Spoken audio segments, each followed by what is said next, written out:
પત્રકાર દીર્ઘાયુ વ્યાસ દ્વારા ₹10 લાખની ઠગાઈ અને ખંડણી અંગેની એક ફરિયાદ તાજેતરમાં જ અમદાવાદ ક્રાઇમ બ્રાન્ચમાં નોંધાઈ હતી। ત્યારે ક્રાઇમ બ્રાન્ચમાં પીએસઆઈ હોવાનું કહીને રોપ જમાવીને અને લમડે રિવોલ્વર મૂકીને મારામારી કરી દુષ્કર્મ અને એટ્રોસિટીના કેસમાં ફસાવી દેવાની ધમકી આપી હોવાનો વધુ એક ચોંકાવનારો કિસ્સો બહાર આવ્યો છે।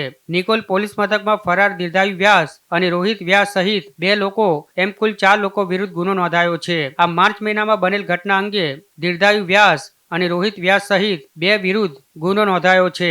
નિકોલમાં ગાડી હટાવવા બાબતે થયેલ બબાલમાં ફરિયાદીને પીએસઆઈની ઓળખ આપી લમડે રિવોલ્વર મૂકીને આ રિવોલ્વર તારી સગી નહીં થાય, તું બહુ બોલીશ તો તને જાનથી મારી નાખીશ અને આ નંબર પ્લેટ વિનાની કાર મારી છે, આ કારમાં તને નાખીને ઉઠાવી લઈ જઈશ અને કોઈને ખબર પણ નહીં પડે તેમ કહી ધમકી આપી હતી। આ બાબતે અગાઉ નિકોલ પોલીસ મથકે ફરિયાદીએ અરજી પણ કરી હતી, પરંતુ જે તે સમયે પોલીસે દીર્ઘાયુ વ્યાસ અને રોહિત વ્યાસ વિરુદ્ધ કોઈ પગલાં ભર્યા નહોતા અને બાદમાં જ્યારે ક્રાઇમ બ્રાન્ચમાં દીર્ઘાયુ વ્યાસ વિરુદ્ધ ગુનો નોંધાયાના સમાચારની ખબર પડી ત્યારે ફરિયાદીએ નિકોલ પોલીસ મથકે દીર્ઘાયુ વ્યાસ, રોહિત વ્યાસ અને અજાણ્યા 2 શખ્સો સામે ફરિયાદ નોંધાવી છે।